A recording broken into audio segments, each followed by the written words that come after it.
आंखें ये बार बार रेत उड़कर मेरी आंखों में क्यों आ रही है? आंखें धोने के लिए यहाँ तो पानी भी नहीं है। आंखों में बार बार रेत जाने की वजह से रागिनी परेशान हो रही थी कि तभी एक बिच्छू जाकर रागिनी के पैर पर चढ़ जाता है, जिसे देख रागिनी जोर से चिल्लाती है। दूर हट मेरे से। हे भगवान, ये कहाँ आकर फंस गई मैं। कभी कहीं से बिच्छू निकल आता है तो कभी कहीं से कोई कीड़ा। आंखों में रेत चली जाती है तो कभी पीने के लिए एक बूंद पानी नसीब नहीं होता। हाय रे मेरी किस्मत, पहले समुद्र के बीच फंसी थी और अब रेगिस्तान के बीच में आकर फंस गई हूँ। रागिनी अपने सिर पकड़कर रोने लगती है। आखिरकार रागिनी की ऐसी क्या मजबूरी रही थी जो उसे रेगिस्तान में रहना पड़ रहा था, और क्यों रागिनी पहले समुद्र में फंसी हुई थी? इसके पीछे की कहानी को जानने के लिए हमें कुछ समय पीछे चलना होगा। रागिनी बेटा, मैंने मछली पकड़कर ले आई हूँ। अब जाकर तू इन्हें फ्राई कर दे, तब तक मैं इन छोटी मछलियों को सुखा देती हूँ। बस 5 मिनट। ये मैं शंख का झूमर बना रही हूँ, इसे बनाकर जाकर मछलियाँ तल लेती हूँ। शंख का झूमर तैयार कर रागिनी मछलियों से भरी टोकरी को घर के अंदर ले जाती है और उन्हें फ्राई करने लगती है। मछलियां फ्राई करने के बाद रागिनी उन सभी फ्राइड मछलियों और शंख से बनाई हुई अलग अलग डेकोरेटिव आइटम्स को नाव में रखती है और अपनी माँ के साथ नाव में बैठकर समुद्र पार करके गांव के बाजार में ले जाकर उन सभी सामानों को बेचती है। अरे बहन जी, ये सूखी वाली मच्छी कितने की दी है? बहन जी, ये 100 की 6 है और ये फ्राई वाली 50 की 3। मुझे फ्राई और सूखी दोनों मच्छी दे दो। आइए आइए और शंख से बनी हुई घर की सजावट की चीज ले जाइए। मेरे पास झूमर, डब्बे, गमले सब हैं। बताइए क्या चाहिए आपको? शंख से बना झूमर कितना सुंदर लग रहा है। एक काम करो, ये छोटे वाले 2 दे दो मुझे। रागिनी अपनी माँ के साथ सुबह से शाम तक बाजार में शंख की बनी हुई चीज और मछलियों को बेचती है और शाम होते ही वापस नाव में बैठकर दोनों माँ बेटी समुद्र के बीचों बीच बनी जमीन पर अपने लकड़ी के घर में आ जाती हैं। शाम हो गई है, अब तो बिल्कुल बर्फीली हवाएं चलेंगी। मुझे तो कपकपी अभी शुरू हो गई है। बेटा जल्दी से खिड़की दरवाजे बंद कर दे, वरना समुद्र की ठंडी हवाएं घर के अंदर आती ही रहेंगी। मैं चूल्हे पर चाय चढ़ा देती हूँ।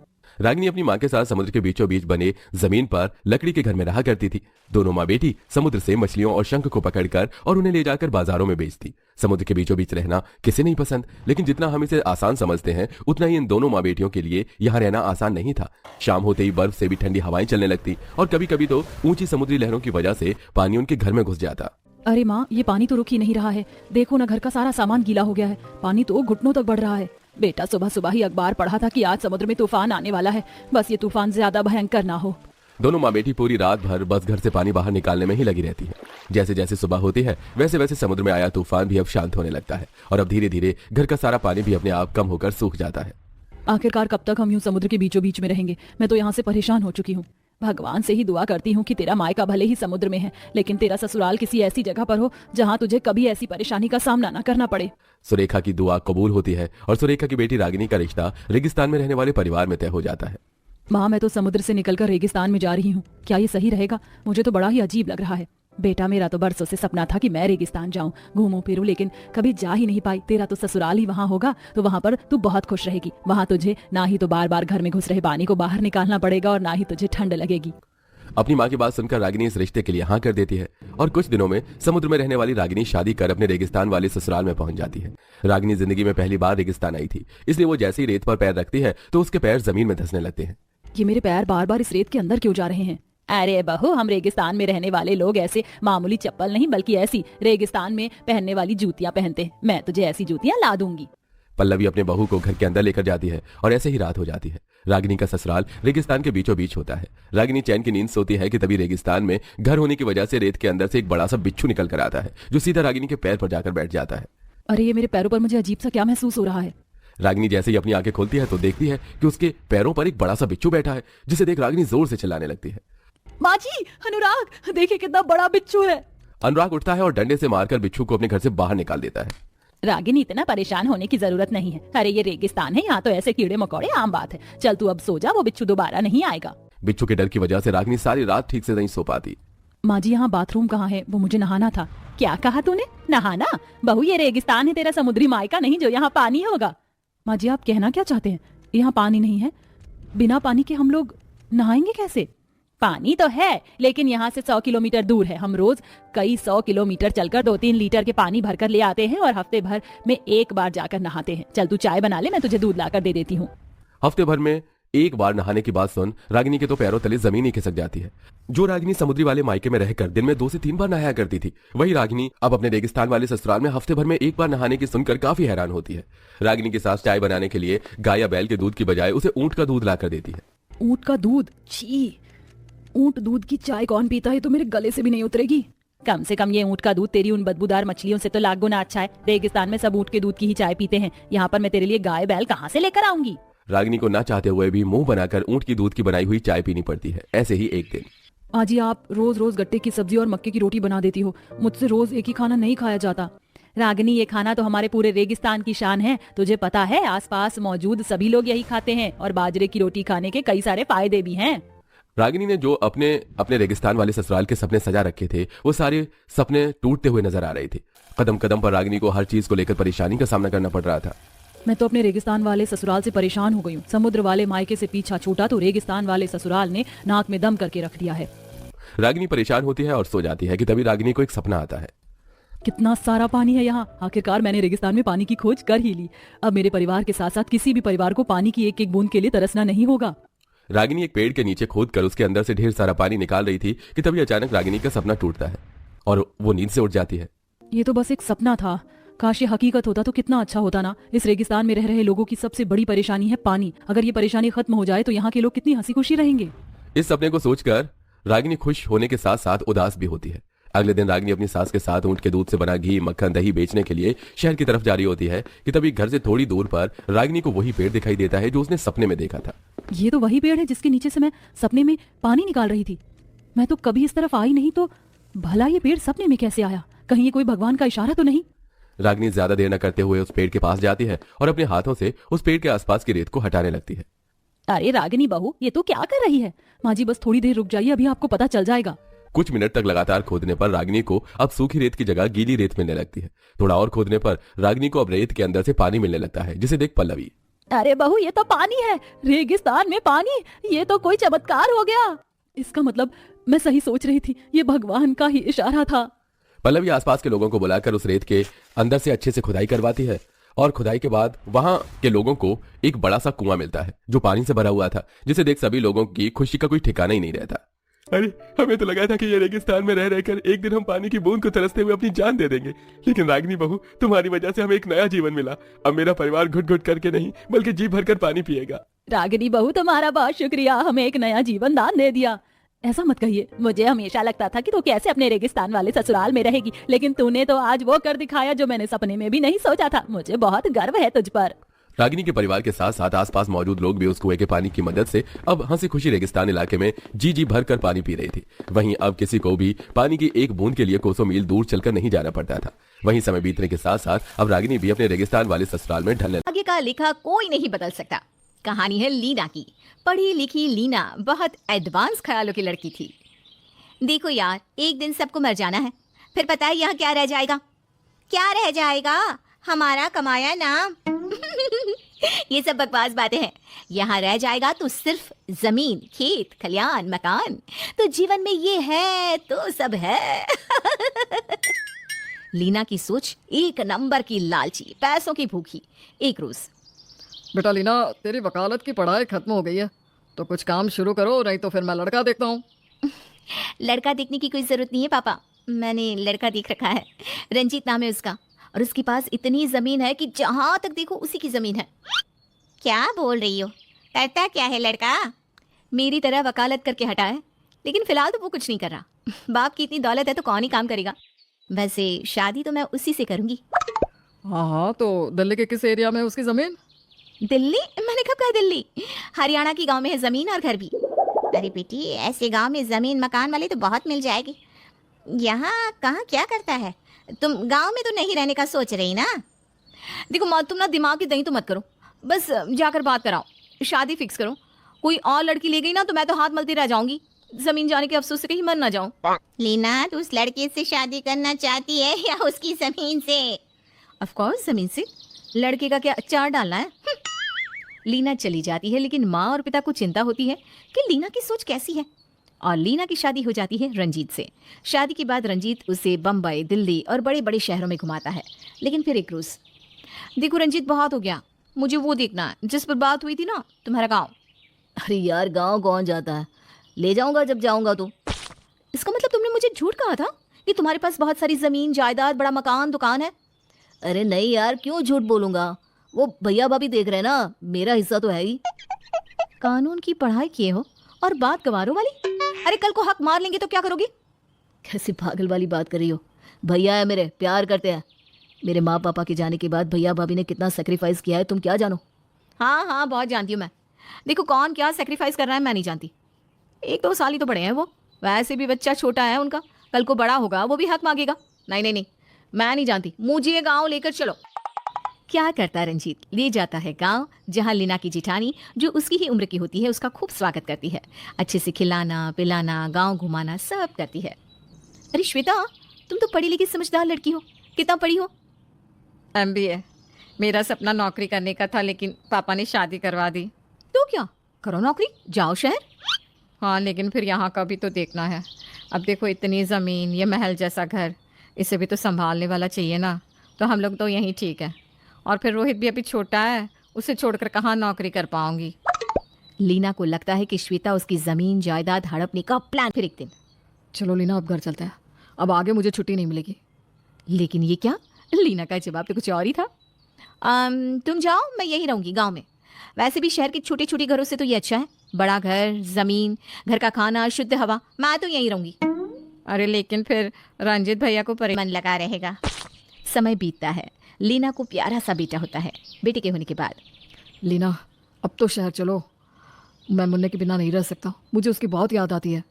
पागल हो क्या? मैं चली जाऊं, पीछे से ये तुम्हारे भाई भाभी सब हड़प कर ले हैं? अरे तुम जानती क्या हो, कितनी खेती से पैसा आता है, कितना गल्ला बचता है। अरे मशीन कितनी चलती है, पानी कितना बर्बाद होता है, सबका हिसाब अब मैं रखती हूँ। रंजीत बहुत समझाता है लेकिन लीना नहीं मानती। रंजीत बाहर आकर ड्राइंग रूम में बैठा होता है कि उसका भाई सुजीत आता है, साथ में होती है श्वेता। भाई वो क्या ना, तू तो जानता ही है कि श्वेता का जॉब करने का कितना मन था, लेकिन यहाँ के जिम्मेदारियों के कारण मुझे गांव में ही रहना पड़ा। मैं चाहता हूँ कि अब जब लीना ने सब संभाल लिया है तो मैं अपनी किस्मत बिजनेस में आजमाऊँ। श्वेता भी कुछ समय शहर में रह लेगी, अब मेरा यहाँ क्या काम है। अरे कैसी बात कर रहे हो भाई, लीना अकेले कैसे? तभी लीना आ जाती है, वो तो जैसे यही चाह रही थी। अरे हाँ हाँ, क्यों नहीं, ज़रा शहर को भी देखो, कितना अच्छा है, बड़ी बड़ी बिल्डिंग, इंग्लिश बोलने वाले लोग। क्या ही कर रहे हो आप तो यहाँ, मैं तो कहती हूँ जाओ, ज़रूर जाओ। क्यों जी? देखिए, लीना तो खुद ही कह रही है देवर जी, ये ज़मीन जायदाद तो दोनों की ही रिस्पॉन्सिबिलिटी है। अब लीना देख रही है तो कुछ साल हम भी शहर रह लें।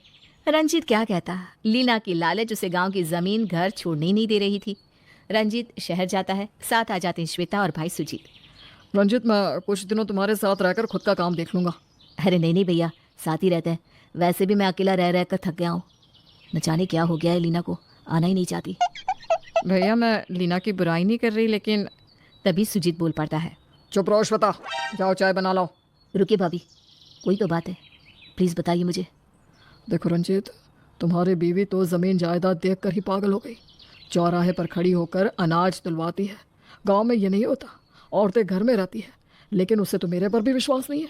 श्वेता से भी हर बात पर लड़ती है, दूध कम कैसे हो गया, तेल इतना क्यों लग रहा है। देख रंजीत, अब मैं तो गाँव नहीं जा पाऊँगा। श्वेता चाय बनाकर लाती है, सभी चाय पीते हैं।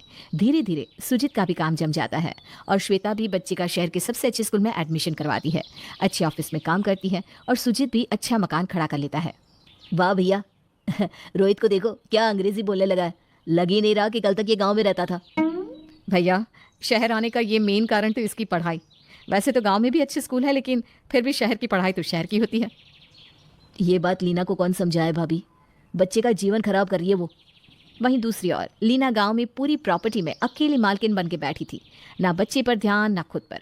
एक रोज लीना की माँ उससे मिलने गांव आती है। ये क्या हाल बना रखा है लीना, कैसे कपड़े पहने, बाल कहाँ जा रहा है और लल्ला कहाँ है? पास में ही लीना का बेटा जमीन में मिट्टी में खेल रहा था। और ये नौकरों के बच्चों को मुंह ना लगाया कर, कल को यही तेरे बेटे के साथ भी खेलेगा। क्या है माँ, कुछ भी, यही तो है मेरा बेटा, तेरा लल्ला। हाय रे, लीना ने तो शहर की परवरिश को कहाँ फेंक दिया। माँ तो समझ ही नहीं पाती कि इतनी ख्वाहिश के साथ बेटी को पढ़ाया लिखाया था, लेकिन आज वो ये क्या कर रही है। चंद जमीन के लालच में वो कैसे बच्चे को लेकर अकेली गांव में बैठी है। अरे बेटा, ये ठीक नहीं है, ये क्या हाल बना रखा है। दामाद जी भी यहाँ नहीं रहते क्या? क्या हाल माँ, तुझे ना एक चीज दिखाती हूँ। लीना माँ को लेकर छत पर जाती है। देख, जहाँ जहाँ तक देख रही हो ना, वहाँ वहाँ तक सिर्फ हमारी जमीन है, सिर्फ हमारी, समझी? बढ़िया ही। अरे शहर में क्या है, और यहाँ रहना ना जरूरी है। तुम जानती हो, मेरी जिठानी और जेठ ना सब हड़प जाते। मेरे सास ससुर तो है नहीं जो बंटवारा करे। लीना की माँ सिर्फ सुने जा रही थी और अफसोस करे जा रही थी कि उससे लीना को पालने में कहाँ गलती हो गई जो उसे जमीन बैठा होता है। ला बेटा, टब में पानी लेकर आ, मैं अभी इसे नहलाकर कुछ अच्छे कपड़े पहना देती हूँ। माँ बच्ची को साफ सुथरा कर अच्छे से कपड़े पहना कर बिठा देती है कि तभी गांव की औरतें आ जाती हैं। अरे आओ आओ माँ, ये मेरी सहेलियाँ हैं। माँ दिखती है कि कैसे गांव की देहाती सी औरतें खड़ी हैं। तेरी स्नेहा से बात होती है? अरे माँ, टाइम कहाँ है, फिर उसका टाइम और मेरे टाइम में काफ़ी अंतर है। क्यों, कहाँ है वो? अरे कनाडा में है ना। पागल कहीं की, बच्चे का भविष्य बनाने के लिए कनाडा चली गई। अरे उसके पति और वो तो वहाँ किराए के घर में रह रहे हैं। वो तो पहले ही बहुत समझदार थी बेटा। गांव में रहती है, ज़रा अच्छे से रहा कर। इन औरतों को शिक्षा का महत्व बता। बच्चे को पढ़ा लिखा क्या करती रहती है तू सारा दिन? ना बेटे पर ध्यान देती है ना ही पति पर। ध्यान जिसमें देना चाहिए ना वो मैं देती हूँ। वो देखो, वो कमरा देख रही हो, पूरा अनाज से भरा है। वो लोग देख रही हो, उन लोगों को काम पर लगा रखा है। सारे दिन की जुताई आसान काम नहीं है। साल में एक बार जो फसल आती है ना, रोज रोज ध्यान देना पड़ता है। अरे लाखों आते हैं, लाखों। तो लाखों तो दामाद जी भी कमाते हैं ना। हाँ तो वो भी आता है। अरे माँ, पैसा, जमीन, घर, मकान यही रहेगा हमेशा, समझी? चलो खाना खाते हैं। माँ कुछ दिन रहकर चली जाती है। अब रंजीत का भी आना जाना कम हो जाता है। लीना गांव में अकेली रहती है। फिर एक दिन, अरे आ रही हूँ, कौन है दरवाजे पर? लीना दरवाजा खोलती है तो सामने खड़ा होता है प्यारा सा बच्चा। हाय चाची, हाउ आर यू? और पीछे से रंजीत और श्वेता आते हैं। रंजीत, तुम यहाँ क्यों? क्या हो गया? सब ठीक तो है ना? वो कुछ काम था भाभी को, भैया बिजी थे तो मैं ही ले आया। वैसे मुन्ना कहाँ है? कहाँ है क्या? वो खेल रहा है। देखो, जमीन पर एक नंगा बच्चा गंदा सा खेल रहा था। लीना के पास से भी अजीब सी बदबू आ रही थी। ये मुन्ना है? क्या हालत कर रखी है इसकी। श्वेता, जो कि कभी लीना को गांव की लगती थी, आज श्वेता के सामने लीना बिल्कुल अच्छी नहीं लग रही थी। ये क्या हालत बना रखी है लीना? नहाती धोती नहीं हो क्या? हाँ, वो नहाने धोने का वक्त किसके पास है? वैसे बता रही हूँ श्वेता, इस घर को चलाना, इतनी प्रॉपर्टी को संभालना आसान नहीं होता। कई बार तो मैं दिन का खाना भी नहीं खा पाती हूँ। किसे बता रही हो लीना? मैंने कई साल ये काम किया है इनके साथ मिलकर। वैसे ठीक है, जिसको जहाँ जो सही लगे। और सुनाओ, भैया का क्या चल रहा है? कहाँ बिजी है वो? तुम्हें तो फ़ोन करने का भी वक्त नहीं है ना। फ़ोन करो तो तुम रख देती हो। भैया का बिज़नेस बहुत अच्छा सेट हो गया है। भाभी भी नौकरी करती है। अब तो वो भैया का बिज़नेस ज्वाइन करने वाली है। बाकी रोहित को देखो, कैसे अब पटर पटर अंग्रेज़ी बोलता है। पढ़ने में भी अव्वल है। तुमने मुन्ने को स्कूल में डाला ना? अरे क्या करना है स्कूल में डालकर? यहाँ ये देख रही है ना, इसे आगे चलकर कौन संभालेगा? मैं तो ठीक हूँ यहीं। देखो लीना, तुम्हें रहना है तो रहो यहाँ, कोई बात नहीं। लेकिन इस बार मैं मुन्ने को ले जाने आया हूँ। मैं अपने बच्चे को यूँ यहाँ मिट्टी में खेलता नहीं देख सकता। लीना थोड़ी देर चुप रहती है और फिर, हाँ ले जाओ, मेरे पास भी वक्त कहाँ है। वैसे माँ भी आई थी तो गुस्सा कर रही थी। अब ज़मीन देखूँ, खेत देखूँ या बच्चा? ले जाओ। रंजीत मुन्ने को ले जाता है। भैया, लीना कैसे रह रही होगी औलाद के बिना? मेरा मन नहीं मानता। आप एक बार फ़ोन करके हाल तो पूछ लीजिए। अरे फ़ोन करो तो काट देती है, क्या पूछूं? खैर रुको, करता हूँ। लेकिन अब मैं किसी भी हाल में मुन्ने को गाँव नहीं भेजूंगा। रंजीत फ़ोन करता है तो वहाँ लीना 2 बार में भी फ़ोन नहीं उठाती। मेरा दिल कह रहा था ना कुछ है, देखो फ़ोन भी नहीं उठा रही। अरे भाभी, वो तो अक्सर ऐसा करती है। रुकिए, फिर से फ़ोन करता हूँ। रंजीत फिर फ़ोन लगाता है तो लीना फ़ोन उठा लेती है। ओहो, क्या है? क्यों बार बार कॉल किए जा रहे हो? सब ठीक है ना? मुन्ना नहीं संभलेगा मुझसे। जब से गया है आराम है मुझे। अब मैं ज़्यादा अच्छे से काम कर पा रही हूँ। देने मत आना उसे यहाँ वापस। हाँ, बता दे रही हूँ। रंजीत को हैरानी होती है कि ये कैसी माँ है, बच्चे के प्रति कोई प्यार, कोई लगाव नहीं। तभी रंजीत का भाई सुजीत आ जाता है, मुंह उतरा, हैरान, परेशान। क्या हो गया? सब ठीक तो है ना? परेशान से दिख रहे हैं। हाँ भैया, क्या हो गया? सब ठीक है ना? बिजनेस में कुछ पैसों की ज़रूरत है। वो क्या है कि भी कुछ पैसे हैं। कितने चाहिए? 20 लाख। दोनों हैरान रह जाते हैं। इतने तो नहीं है मेरे पास भैया, लेकिन मेरे पास भी इतने तो नहीं है। लेकिन क्या? गांव की ज़मीन गिरवी रखकर हम लोग ले सकते हैं। आपकी शिपमेंट जैसे ही हो जाए, पेमेंट आ जाए तो ज़मीन छुड़वा लेंगे। हाँ, ये ठीक है। क्यों रंजित? अब हाँ, क्यों नहीं भैया, बिल्कुल क्यों नहीं। तो भैया कल ही चलते हैं गांव में। मुन्ने को भी ले चलते हैं, लीना से मिलवा लाऊंगा। दोनों भाई गांव जाते हैं। साहूकार से बात करते हैं और फिर घर आते हैं। अरे क्या हो गया, क्या करने आए आप दोनों? सब ठीक तो है ना? हाँ हाँ सब ठीक है। मुन्ने को नहीं लोगी? और प्लीज़ खाना लगाओ ना, बहुत भूख लग रही है। खाना? अरे खाना तो मैंने नहीं बनाया, आज खेत में बहुत काम था ना इसलिए। पर ठीक है चलो बना देती हूँ। लीना अंदर चली जाती है कि तभी साहूकार आता है और रंजीत को पैसे देता है। देख लो पूरे है ना। जमीन के पेपर तो दे दो, अब पैसे मैंने पहले दे दिए हैं। लीना के कान में जमीन के पेपर ये शब्द आता है और वो भाग कर आती है बाहर। काहे दे दे जमीन के पेपर? हाँ, पेपर नहीं मिलेंगे, निकलो यहाँ से। लीना अंदर जाओ, हम बात कर रहे हैं ना। तुमने लीना को नहीं बताया था कि हम जमीन गिरवी रख रहे हैं? गिरवी? जमीन का एक टुकड़ा भी गिरवी नहीं रखने दूंगी, समझे? लीना भैया को बिजनेस के लिए पैसों की जरूरत है, अगले महीने पेपर वापस आ जाएंगे। नहीं बोला ना, नहीं। कोई बात नहीं, मैं सिर्फ अपना ही हिस्सा रख देता हूँ, आधा तो मेरा है ना लीना। अभी कहीं लिखा पढ़ी नहीं हुई है तो अभी कोई तेरा मेरा नहीं है। मैं कोई पेपर नहीं दूंगी, बता दे रही हूँ। मुझसे जबरदस्ती पेपर लेने की कोशिश की ना तो मैं पुलिस को कॉल कर दूंगी। रंजीत लीना का ये रूप देखकर हैरान हो जाता है। लीना कैसी बात कर रही हो? भैया को जरूरत है, माँ पापा ने ये पूरी जमीन हम दोनों भाइयों के लिए ही तो खड़ी की थी, तुम ऐसा नहीं कर सकती हो। घर पर कलेश होता देख साहूकार तो निकल जाता है, लेकिन घर में खूब लड़ाई होती है। रंजीत और सुजीत लीना को बहुत समझाने की कोशिश करते हैं, लेकिन लीना नहीं मानती। हार कर वो जा ही रहे होते हैं कि ये मुन्ना भी लेकर जाओ, मुझे यहाँ कोई नहीं चाहिए, कोई नहीं। लीना एक दिन आएगा जब तुम्हें परिवार की कीमत पता चलेगी, तब तुम्हें संभालने वाला कोई नहीं होगा। मैं तुम्हें तलाक देता हूँ। दे दो, लेकिन मैं ये जमीन नहीं दूंगी, ना ही घर। मैं भी वकील हूँ, मुझे भी पता है कि कैसे प्रॉपर्टी अपने नाम की जाती है। रंजीत और सुजीत मुन्ने को लेकर चले जाते हैं। लीना तो डरती थी कि हम कहीं उसका हक ना खा जाए, लेकिन अब वही वो काम कर रही है। हमारा हक क्यों खा रही है? कानूनी प्रक्रिया करिए जी, एक वकील लगा दीजिए, सब अकल ठिकाने आ जाएगी।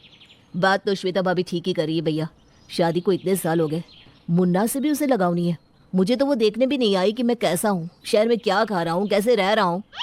बहुत तो ठीक है, माना हम लोगों का मकसद उसे घर से निकालना नहीं है, लेकिन उसे सबक सिखाना ज़रूरी है और उसे उसी की भाषा में समझाना होगा, यानी कि कानूनी केस करके। लेकिन ये ठीक रहेगा क्या? किसी दूसरे वकील को घर का भेद देना ठीक नहीं है, और फिर वकील के खर्चे। मैं लड़ूंगा केस भैया। वैसे भी लीना ने जो धोखा और लालच का खेल मेरे साथ खेला है, मेरा तो पूरा जीवन खराब हुआ ही था, अब मुन्ने का भी। अगले दिन लीना सोकर उठती है तो दरवाजे पर एक चिट्ठी पड़ी थी। ये किसकी चिट्ठी आ गई? क्या है ये? अरे ये क्या? जैसे ही वो चिट्ठी खुलती है तो कोर्ट का नोटिस। वो पूरा नोटिस पढ़ती है। ये तो होना ही था, एक नंबर के लालची हैं वो लोग। अरे किसी की प्रॉपर्टी की कितनी लालच होती है, ये तो कोई इन लोगों से सीखे। और इसमें तो रंजीत की भी साइन है, वो भी उन लोगों से जाकर मिल गया। ये नहीं समझ रहा कि मैं जो कर रही हूँ हम लोगों के लिए कर रही हूँ। लेकिन ठीक है, कानूनी लड़ाई लड़नी है ना, लड़े, मैं खुद अपनी वकालत करूंगी। लीना भी किसी जमाने में तो पेशे से वकील ही थी। अपना केस खुद लड़ने के लिए दोनों पति पत्नी तैयार हो जाते हैं। फिर क्या, गांव की पंचायत में। अरे ये क्या हो रहा है? हम लोगों के गांव में वो पुरोहित की छोटी बहू कैसे उन लोगों की पूरी प्रॉपर्टी हड़पाए बैठी है। हाँ पंच साहब, छोटा बेटा रंजीत उसी की बीवी है, पेशे से वकील थी ना। बेटे ने शहर में शादी की थी, लव मैरिज, लेकिन वो तो प्रॉपर्टी के एक नंबर की भूखी निकली। मेरी बीवी बता रही थी कि बच्चा भी नहीं रखती साथ, रंजीत के साथ शहर भेज दिया। कोर्ट में वैसे तो फैसला चल रहा है, लेकिन फिर भी ऐसे लोग गांव के सीधे सीधे समाज के लिए खतरा है। लड़कियां ऐसे लोगों को देखकर पैसे रुपयों की लालची बनेगी। पंच फैसला देता है कि उसके घर आज से कोई गांव का नहीं जाएगा, ना ही कोई उससे वास्ता रखेगा। जिसने पति और बच्चे के बारे में कभी नहीं सोचा, वो गांव के भले के बारे में क्या ही सोचेगी। बस फिर क्या था, लीना के आसपास कोई भी ना आता। वो किसी से बात करना चाहती, बुलाना चाहती तो भी कोई उसे नहीं पूछता। फिर एक रोज, क्या है रज्जू चाची, कहाँ तो मेरे दरवाजे रोज भीड़ रहती थी, अब तक काला कुत्ता भी नहीं आता। नहीं आएगा, पंच ने ऐलान कर दिया है, पुरोहित के घर के पास ना कोई जाएगा, ना कोई इसकी बहू से बात करेगा। हाय रे, ऐसा क्या कर दिए हम? वैसे सुनना भी नहीं है, मेरे कोर्ट जाने का वक्त हो रहा है। पहले ये घर हत्या ले, फिर गांव वालों से बात करेंगे। लीना कोर्ट चली जाती है, पीछे से गांव के लोग उसकी बात बनाते। शाम को जब कोर्ट से वापस आती है तो बहुत थकी होती है। एक तो हर हफ्ते शहर जाकर कोर्ट अटेंड करना, वापस आकर खाना बनाना। पर क्या करे, लालची लोगों से लड़ने की हिम्मत है मेरे पास। ये पूरा जमीन जायदाद सब मैं लेकर आऊंगी। लीना प्रॉपर्टी के लालच में ऐसे डूबी थी कि उसे कुछ समझ भी नहीं आता कि वो क्या कर रही है। खड़े होकर पानी पी रही थी कि सामने मुन्ने की फोटो दिख जाती है। सब तेरे लिए कर रही हूं मैं। तू बड़ा होकर बोले कि मेरी माँ ने कम से कम मेरे लिए इतनी प्रॉपर्टी बना कर रखी, नहीं तो तेरे ताऊ सब खा जाते। तभी पीछे से रंजीत की आवाज आती है। उससे तब नहीं, अब जरूरत है माँ की, लेकिन अब तुम उसके पास नहीं हो। माँ का आंचल क्या होता है वो तो जानता ही नहीं, क्योंकि उसकी माँ तो जमीन जायदाद के पीछे लगी है। क्या करने आए हो? मुझे ज्ञान मत दो। ये प्रॉपर्टी की लालच में ही शादी की थी मैंने। लड़कों की कोई कमी नहीं थी मेरे पास, समझे? अब क्या करने आए हो ये भी बता दो। कुछ नहीं रखा है लीना इन सब में। ये तो हमारा ही है और हमारा ही रहेगा, और दुनिया का कोई कानून तुमसे तुम्हारा हिस्सा नहीं छीन सकता। मुझे तुम्हारी और मुन्ने को माँ की जरूरत है लीना, वापस चलो। लेकिन लीना, उसे तो बस प्रॉपर्टी ही प्रॉपर्टी दिखाई दे रही थी। लीना कोर्ट कचहरी करती रहती है और फिर एक दिन, ये क्या हो गया? उठा क्यों नहीं जा रहा मुझसे? मेरे हाथ पैर काम क्यों नहीं कर रहे? आज तो कोर्ट की तारीख भी है। लीना लाख कोशिश करती है पर उससे उठा नहीं जाता। बिस्तर पर लेटी लेटी लीना भगवान से मांग रही थी कि कोई तो उसके कमरे में आए, लेकिन कोई नहीं आता।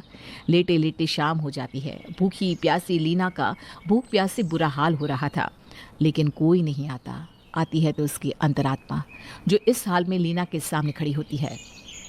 क्या हुआ? क्यों परेशान है? सब तो है तेरे पास जो तुझे चाहिए। पानी दे दो।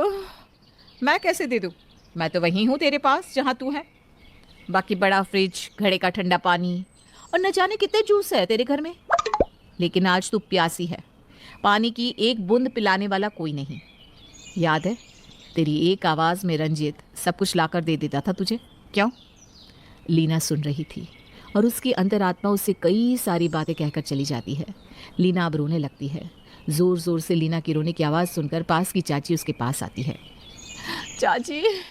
चाची पानी दो, पानी मुझसे उठा नहीं जा रहा।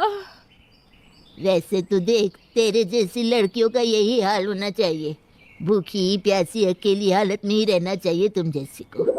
लेकिन फिर भी मैं तो इंसानियत नहीं छोड़ सकती। चाची लीना को पानी देती है, डॉक्टर के पास ले जाती है और उसे दवा पानी करती है। सेवा से लीना ठीक हो जाती है। ठीक होने के बाद, चाची कोर्ट पे जा रही हूँ, आपने मेरी इतनी मदद की, मैं ये कभी नहीं भूल सकती। लीना को कोर्ट जाता देख चाची बोल पड़ती है, ये कभी नहीं सुधरेगी। शाम को जब लीना कोर्ट से वापस आती है, तो फिर क्या फैसला रहा कोर्ट का?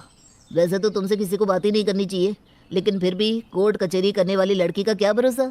पति के साथ चैन से रहती, लेकिन नहीं। अब ये बता दो किसके नाम हुई प्रॉपर्टी? तब पीछे से रंजीत, सुजीत और श्वेता आते हैं। पंच जी, ये हम चारों की ही है। लीना से गलती हो गई, उसे इसकी गलती का एहसास है और उसने माफ़ी मांगकर केस वापस ले लिया है, और अब हम लीना को वापस ले जाने आए हैं।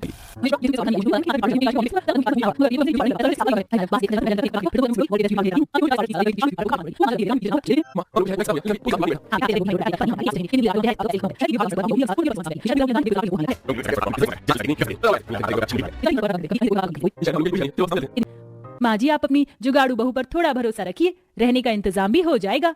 तभी चलते चलते इमली एक जंगल देखती है। तीनों जंगल में आ जाते हैं, जहाँ बड़े बड़े लकड़ी वाले पेड़ और काफी सारी जंगली सब्जियां जैसे कि हरी गोभी, टमाटर वगैरह भी लगे हुए थे। माँ जी, क्यों ना हम इस जंगल में घर बनाकर रह ले, ऐसे किराया भी नहीं देना पड़ेगा और हमारे सर पर खुद की छत भी बन जाएगी। जुगाड़ तो अच्छा लगाया है तुमने इमली, लेकिन इसमें बहुत मेहनत लगेगी। आसानी से तो कुछ हासिल नहीं होता सोहन जी, अगर जिंदगी जीना है तो मेहनत तो करनी पड़ेगी। तीनों मिलकर घर बनाना शुरू करते हैं। सोहन लकड़ी काटता और इमली जुगाड़ लगाकर घास पत्तों से घर बनाती है। इतनी मेहनत करके आज तो बहुत तेज भूख लग गई। आप मुझे थोड़ी देर दीजिए, मैं खाना बना देती हूँ। मगर खाना बनाने के लिए आग भी तो चाहिए होगी, आग कहाँ से जलेगी? तभी इमली 2 पत्थर उठाती है और उनको घिसने लगती है। काफी जतन के बाद आग जल जाती है। वह जंगली सब्जी का इस्तेमाल करती है और खाना बनाकर खिलाती है। वाह बहू, तूने जुगाड़ लगाकर आज हम दोनों का पेट भर दिया, सदा खुश रहो। इसी तरह कई दिन बीत जाते हैं और इधर उधर भटकने के बाद उसे एक ब्यूटी पार्लर में झाड़ू पोछा लगाने का काम मिल जाता है। एक दिन श्रेया नाम की कस्टमर जो कि ब्राइडल मेकअप कराने आती है, गुस्सा करती है। नॉनसेंस कहीं की, मुझे लगा था ये इतना हाई फाई ब्यूटी पार्लर है, मेरा ब्राइडल मेकअप बहुत ही अच्छा होगा, मगर तुमने ब्लीच क्रीम से मेरा चेहरा जला दिया। श्रेया को इस तरह चिल्लाते हुए देखकर इमली सफाई करना छोड़कर उसके पास आती है। मैडम जी, आप चिंता मत कीजिए, मुझे बस 5 मिनट दीजिए, मैं अपनी जुगाड़ से आपका चेहरा ठीक कर दूंगी। इसमें तुम क्या करोगी? तुमने क्या ब्यूटी पार्लर का कोर्स कर रखा है? तुम तो खुद देखने में गांव की छपरी लगती हो। Just go away. मैडम जी एक बार मेरा भरोसा कीजिए, बस 10 मिनट दीजिए। इमली अपने जुगाड़ से हल्दी और चंदन का लेप बनाकर लगा देती है। 15 मिनट बाद श्रेया का चेहरा ठीक हो जाता है। तुम्हारे जुगाड़ ने तो सचमुच कमाल कर दिया, तुम्हें तो खुद का ब्यूटी पार्लर खोलना चाहिए। गरीब जुगाड़ बहू की तारीफ सुनकर पार्लर वाली उसको काम से निकाल देती है, जहां इमली उदास मन से घर लौटकर अपनी सास को सब कुछ बताती है। एक तो तूने उसकी मदद की और उसने तेरे पेट पर लात मार दी। भलाई का तो जमाना नहीं है बहू, अब कैसे चलेगा गृहस्थी? अभी तक सोहन को भी कोई काम नहीं मिला है। माँ जी आप ही तो कहती है ना, जो होता है अच्छे के लिए होता है। अब मैं अपने दम पर खुद का ब्यूटी पार्लर चलाऊंगी, जो किसी की नौकरी करने से ज्यादा अच्छा होगा। बहू तो अपना ब्यूटी पार्लर खोले, ये तो मैं भी चाहती हूँ, लेकिन इतने पैसे कहाँ से आएंगे? और कुर्सी टेबल और मेकअप का सामान कहाँ से लाएगी? हमारे हालात का तुझको पता है। माँ जी सारा जुगाड़ इस जंगल से ही हो जाएगा, बस भरोसा कीजिए अपनी बहू पर। बहू दिन रात मेहनत करके जंगल की लकड़ी से पार्लर बनाती है और उसे फूल पत्तियों से सजा देती है। इसके अलावा लकड़ी की कुर्सी टेबल वगैरह भी बनाती है। मेरा ब्यूटी पार्लर तो बनकर तैयार हो गया, अब बस मुझे मेकअप के सामान का जुगाड़ करना होगा। तभी उसे सुंदर सा फूलों का बगीचा दिखता है। यहाँ तो कितने ताजा ताजा फूल है, मैं फूलों से हर्बल मेकअप प्रोडक्ट का सामान बना सकती हूँ। मेकअप का सामान बनाने के लिए जुगाड़ू बहू जंगल को काफी बारीकी से जान मारती है। जहाँ किसी पेड़ पर उसे शहद मिलता है तो कहीं उसे हल्दी के छोटे छोटे पौधे, तो वहीं चंदन का पेड़ भी। उसे गाँव में रहने के कारण सारे पेड़ पौधों की पहचान थी, जिनसे वह मेकअप का सामान बना लेती है और काजल खुद अपने हाथों से तैयार करती है। इतने में पति सोहन रूपाली नाम की पहली कस्टमर लेकर आता है। जी आ जाइए मैडम जी, बस थोड़ा अंदर। अरे थोड़ा अंदर बोलकर तुम मुझे जंगल के अंदर ले आए हो। भैया जी भले यहाँ कौन सा ब्यूटी पार्लर होगा? बस ये रहा ब्यूटी पार्लर। इमली देखो, मैं पहली कस्टमर लाया हूँ। जुगाड़ू बहू के ब्यूटी पार्लर में आपका स्वागत है। तुम मेरा मेकअप कर तो लोगी ना? मुझे तो फेशियल करवाना था, मगर तुम्हारे पास तो कोई महंगे प्रोडक्ट दिखाई नहीं दे रहे। जी आप मुझे एक बार सेवा का मौका तो दीजिए, आपके चेहरे के ये सारे दाग धब्बे झाइयाँ सब चली जाएंगी। अगर ना जाए ना तो एक पैसा मत दीजिएगा। जुगाड़ू बहू सिलबट्टे पर नीम और चंदन को पीस कर फेस पैक बनाकर उसे लगाती है और थोड़ी देर बाद मुल्तानी मिट्टी लगाती है, जिससे उसकी झाइयाँ सचमुच गायब हो जाती हैं और कस्टमर खुश हो जाती है। तुमने तो सच में मेरी काया पलट कर दी। मैं इतने वक्त से अपने फेस का ट्रीटमेंट करवा रही थी, लेकिन ये दाग धब्बे और झाइयाँ जाने का नाम नहीं ले रहे थे। अब मैं तुम्हारे पास ही आऊंगी। जी आपका शुक्रिया, बस एक गुजारिश है आपसे, अगर किसी को ब्यूटी पार्लर का कुछ भी करवाना हो तो आप यहाँ का पता दे दीजिएगा। हाँ बिल्कुल दे दूंगी। इसी तरह जुगाड़ू बहू के ब्यूटी पार्लर में 1 से 2, 2 से 4 और फिर कस्टमर बढ़ते ही जाते हैं। तो चलिए अब ले चलते हैं आपको गाँव की जुगाड़ू बहू के शहर वाले ब्यूटी पार्लर के अंदर एक बार फिर से। जैसा कि आपने देखा था कि अब शिप्रा और शालू पार्लर के अंदर आती हैं और शालू इमली से अपना मेकअप करवाती है, जिसके बाद शालू शिप्रा से कहती है, अरे वाह शिप्रा, मैं तो इतने सारे ब्यूटी पार्लर में गई हूँ, लेकिन इस जैसा ग्लो मुझे कहीं भी नहीं मिला। तो सही कह रही थी, हल्दी नींबू और एलोवेरा का ये उपटन लगाकर तो मेरी स्किन 3 गुना और भी ज्यादा चमकने लगी है। आज से हम इसी जंगल के ब्यूटी पार्लर में आया करेंगे। इमली अपने ब्यूटी पार्लर में कोई भी केमिकल से जुड़ी चीजों का इस्तेमाल ना करते हुए प्राकृतिक चीजों का इस्तेमाल करती है, जिस कारण उसे लोग बेहद पसंद करते हैं और दूर दूर से उसे अपना मेकअप करवाने के लिए आया करते हैं। फिर एक रोज फेमस मालविका इमली के ब्यूटी पार्लर में आती है। मुझे तो यकीन नहीं होता आप मेरे ब्यूटी पार्लर में आई हैं। तुम इमली हो राइट? वैसे हमारे शहर में जहाँ देखो तुम ही छाई हुई हो। देखो सीरियल में काम करके मुझे पूरा टाइम मेकअप में ही रहना पड़ता है, इसलिए मेरे फेस पर कितने सारे पिंपल्स आ गए हैं। क्या तुम अपने जुगाड़ वाले ब्यूटी प्रोडक्ट से मेरा चेहरा ठीक कर सकती हो? जी बिल्कुल जी, आप बैठ जाइए। इस बार इमली ने संतरा, मुल्तानी मिट्टी, शहद और चंदन को मिलाकर दादी माँ के चमत्कारी नुस्खों से उसके फेस का ट्रीटमेंट किया। कुछ देर बाद मालविका के चेहरे की खोई हुई सुंदरता लौट आती है। वाह यार, यू आर जस्ट अमेजिंग। मैंने इतने सारे हाई फाई ब्यूटी पार्लर में सब कुछ करके देख लिया, मगर तुमने तो कमाल कर दिया इमली। फिर भी मालविका इमली को कहती है, अच्छा इमली जी, आपको बुरा ना लगे तो मैं आपके साथ एक इंस्टा पर अपनी ब्लॉग बनाना चाहती हूँ, ताकि आपका ये ट्रीटमेंट मेरी जैसी और भी औरतों और लड़कियों को मिल सके। हेलो व्यूअर्स, हमारे साथ हैं प्राकृतिक और नेचुरल तरीके से ट्रीटमेंट करने वाली इमली। इनका ब्यूटी पार्लर इस जंगल में है। आप अपनी कोई भी परेशानी लेकर इनके पास आ सकते हो। अब जो भी ये ब्लॉग देखता तो इमली के पास आने लगता, जिससे गाँव की जुगाड़ बहू की काफी अच्छी कमाई होने लगती है और अब उनके हालात भी सुधर जाते हैं।